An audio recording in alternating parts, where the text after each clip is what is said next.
Welcome to CX Riot Radio.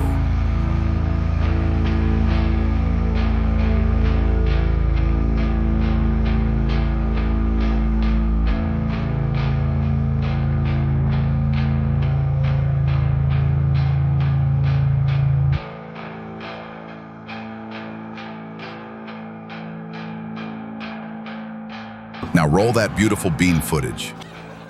Hi, everybody. Hey, welcome back to another episode of CX Riot Radio, where we talk about customer experience and stuff, still in a hyper-caffeinated state. That's right. I'm David, I'm your host, I'm the Caffeinated CXO, and today we have a special bonus episode for you. This is a bonus episode. This is outside the normal rotation of, Wednesday. And that's okay. So, the only cost I ask for this, the only thing I ask is, you like, you comment, you share the show so we can make the show grow, and maybe you check out the merch and the books, okay? That's all I ask. That's the only fee. You don't even have to pay it. I don't care. It is what it is. So today, I want to talk about being the leader that you wished you had early in your career. Because we've all been stuck with terrible leads, terrible supervisors, terrible managers, and terrible executives, right? We've all been there. We've all been there. Some of you might be there now. I hope not. Some of you might be.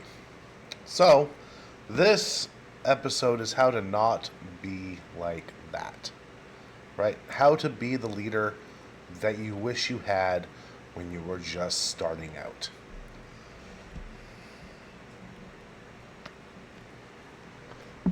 So, let's begin, shall we? Yeah. When I think back to the start of my career, I remember being hungry, but lost. I had big dreams. I had big ambitions. What I didn't have was a mentor or a coach. No one ever sat me down at that first job and said, here's how you build a career. Here's how you take control of your finances. Here's how you grow into a leader people want to follow. Most of the people above me were just surviving. They weren't leading, they were managing. And there's a huge difference between the two. So that's why I tell people now, whoever will listen, be the leader you needed when you were first starting out. Not the boss, not the clipboard carrier, not the spreadsheet supervisor, the leader. So, as many of you know, I started off in the trenches, right? So, call center floor, doing retention for dial-up internet, right when cable and DSL, remember DSL, were coming onto the scene.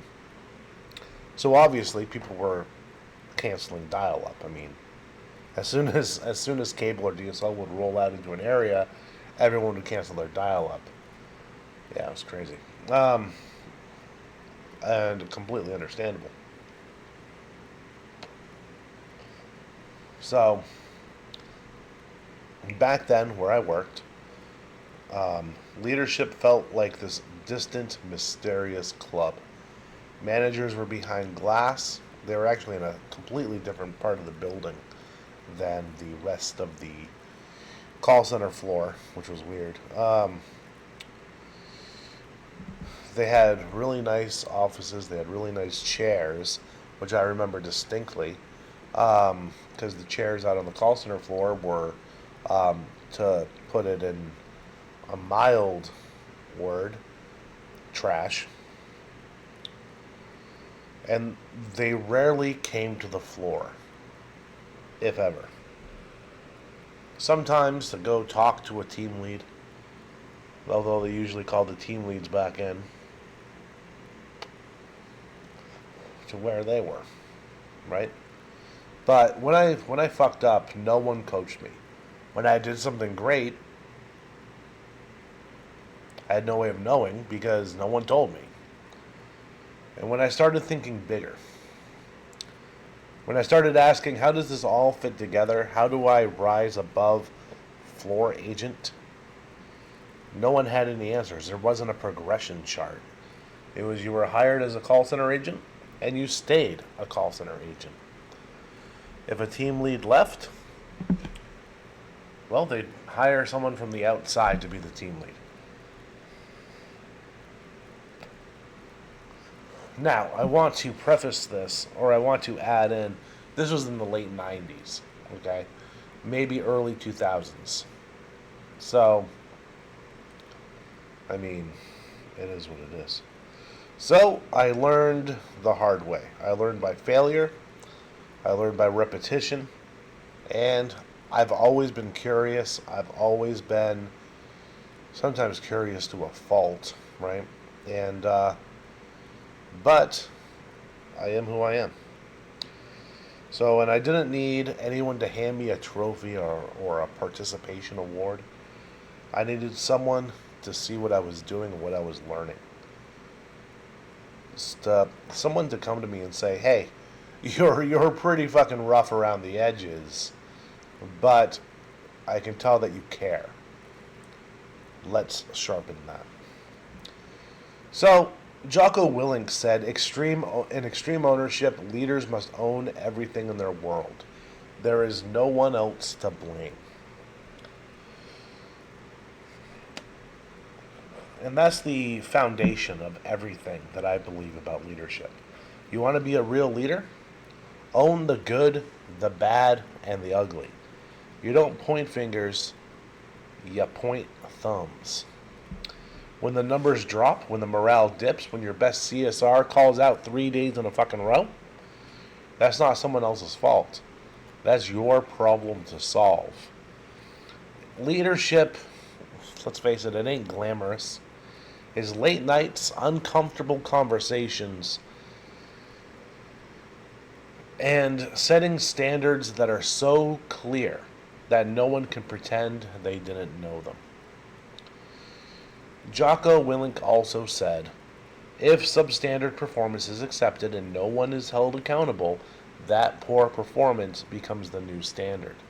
I have a story about that, which I'll save for another episode, but a lot of cleanup was involved in taking over a team whose standards had been allowed to slip for over a year.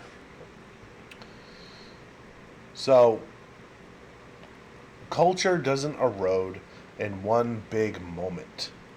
It slips slowly. Every time a leader looks the other way. Every time we let mediocrity slide because we don't want to deal with confrontation. The leader I needed back then wouldn't have avoided confrontation. He'd have looked me in the eye and said, David, hey, bro, you're better than that. Fucking fix it. And I'd have respected the fuck out of him for it. So, Andy Frisella said something that hit me pretty hard, right? A few years ago. Authentic leadership means you show up as yourself. No masks, no pretending, just raw, honest accountability. When you're authentic, you don't need to fake confidence. You build it by example. Back in the day, I thought leadership meant knowing all the answers. Now I know it means asking better questions. Frisella's approach is simple but lethal. Lead from the front. Don't just give orders. Do the fucking work. If the trash needs to be taken out, grab a bag. If a customer's been waiting too long, pick up the fucking phone. If morale's low, don't post a motivational quote. Get out there and talk to your people.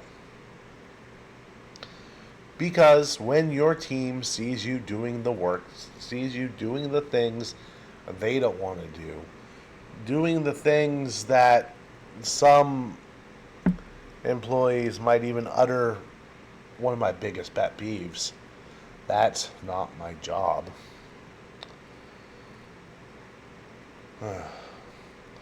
They don't question your authority, they follow it. And they know you're not above the goal. You're not above the mission of the department or the company.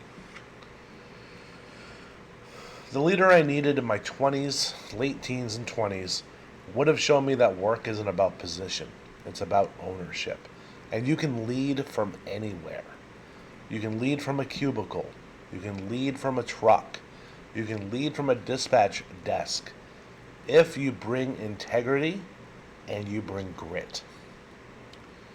So Bedros Keuilian, and I'm sorry for name dropping all these people, but shut up. Bedros Keuilian calls leadership a double-edged sword, and he's right. The higher you rise, the more people you serve. And the more people you can fail if you get lazy. Every decision ripples. When you slip, someone else bleeds for it. That is the heavy side of leadership no one warns you about. You fuck up, it can cause layoffs.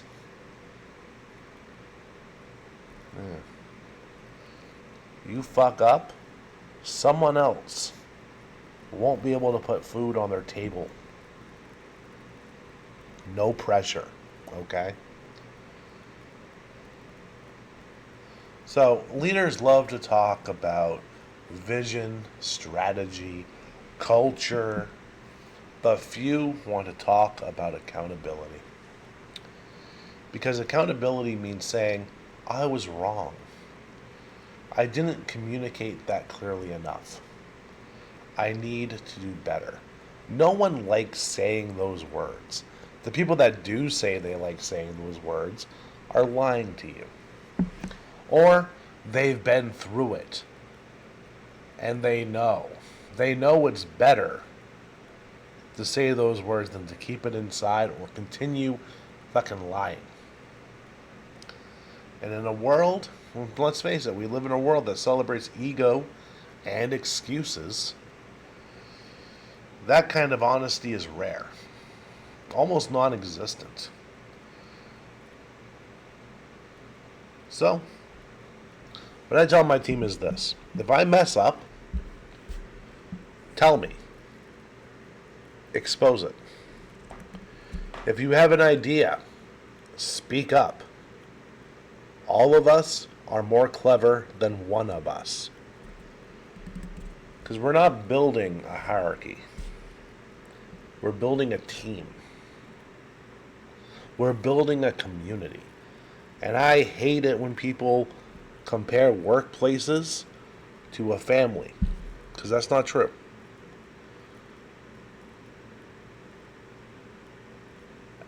A workplace creates a community. There's a big difference between a family and a community. But both are good and both are necessary. I don't want to be the boss I used to resent. I want to be the leader I used to look for and I couldn't find. So, Peter Drucker, the godfather of modern management. Have you ever read The Effective Executive? It's a slog, but if you can have like ChatGPT like give you a summary of it and like the bullet points and everything, it's pretty good, right? But to read it outright is you can tell the decade it was written in. Okay, that's all I'm going to say. But he said, management is doing things right. Leadership is doing the right things. Managers enforce. Leaders inspire. Managers chase compliance. Leaders create commitment. And Drucker also said the most important thing in communication is hearing what isn't said. That's something every call center leader should tattoo on the inside of their eyelids. Your people will tell you everything you need to know if you actually listen. You can tell when someone's burning out. You can feel when morale dips. You can hear when a rep's confidence cracks halfway through a call. The leader I needed when I was younger wouldn't have waited for me to ask for help. He'd have noticed I was drowning and throw me a rope. So, here's a big one. I talked a little bit about this in my previous episode, right? No one ever taught me about money in the early years. Not my parents, not my managers, not my supervisors, not my fucking school, okay? I was so bad with finances, I was so bad with money that I would blow through, like, here's an example, right? This is even before the whole fucking homeless thing. I went to this Christian festival, right, with my youth group back in my youth, obviously. And my parents gave me like $50 for the weekend for food and, you know, maybe a couple souvenirs. I blew that $50 within, I want to say 30 minutes of the festival opening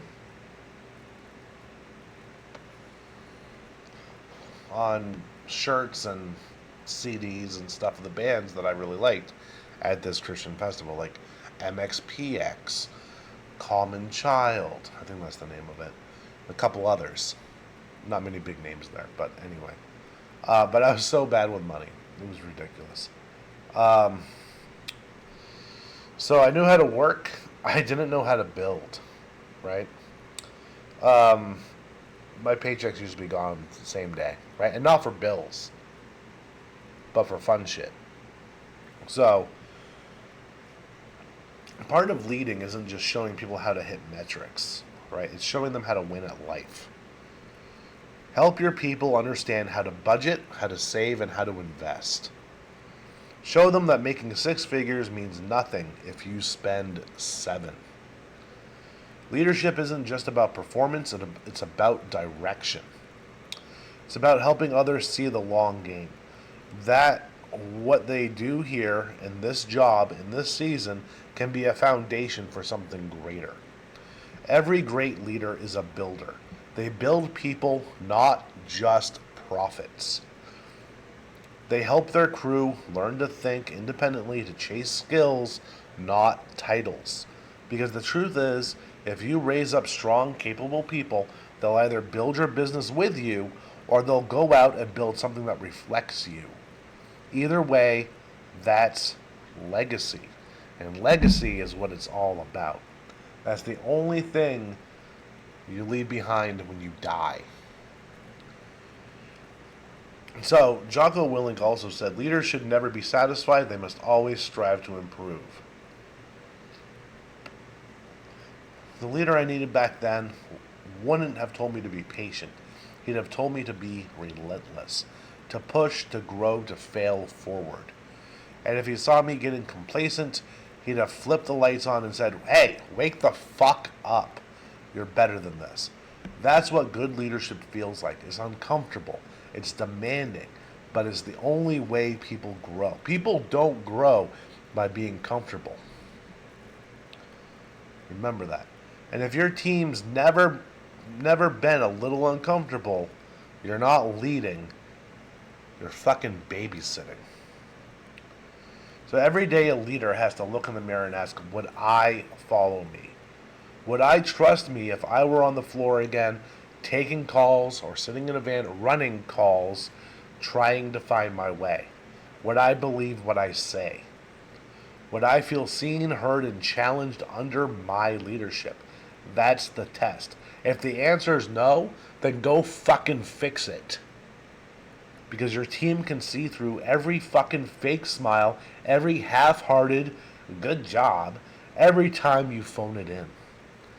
Authenticity isn't something you turn on, it's something you live. And when your people know you're real, when they see you fight for them, teach them and hold yourself accountable, they'll give you everything they've got. Being the leader you needed means breaking the cycle. It means you don't let the next generation wander through confusion and burnout the way you did. It means you mentor instead of manage. You coach instead of criticize. You challenge instead of condemn. Because every leader has two choices: build walls or build people. The first one keeps you safe, keeps you cozy. The second one keeps you significant. And when your time's up, no one's going to remember your metrics or your fucking titles. They'll remember how you made them feel. They'll remember that when they were lost, you gave them a map. That when they doubted themselves, you believed in them anyway. So if you're listening to this right now, whether you're a CSR, you're a dispatcher, you're a supervisor, or a director, or working out of a van, running calls, remember this: someone's watching you. Someone's learning from you, modeling you, quoting you in their head without you ever realizing it. So the question is, are you giving them something worth repeating? Be the leader you needed when you were struggling. The one who tells the truth, sets the standard, and leads from the front. Don't just build a team, build leaders. That's how legacies are made. And that's how you change an industry. One honest, accountable, relentless leader at a time. Be the leader that doesn't hold themselves in a high tower.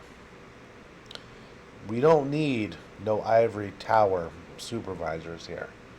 We need people that will walk the floor, that will sit on the floor. Get to know your people. Take out the damn trash. And really, really coach. You can be the leader that you needed when you were first starting out. And people just starting out need a leader like you. I'm not saying ditch the spreadsheets. You need them. You need them. That you need to know the performance. But you also need to know your people. Because if you don't, you won't know them long. They'll be on to the next company, where there might be a leader that you should have been. And then your competitor has that person. And they're going to nurture that person. And they're going to make that person grow. And then that person is going to dominate. And they could have been dominating for you. Every person you lose because of your shit leadership is an opportunity lost for greatness. This has been CX Riot Radio. I'm glad you tuned in. I'll talk to you next time. Bye. Bye. Bye.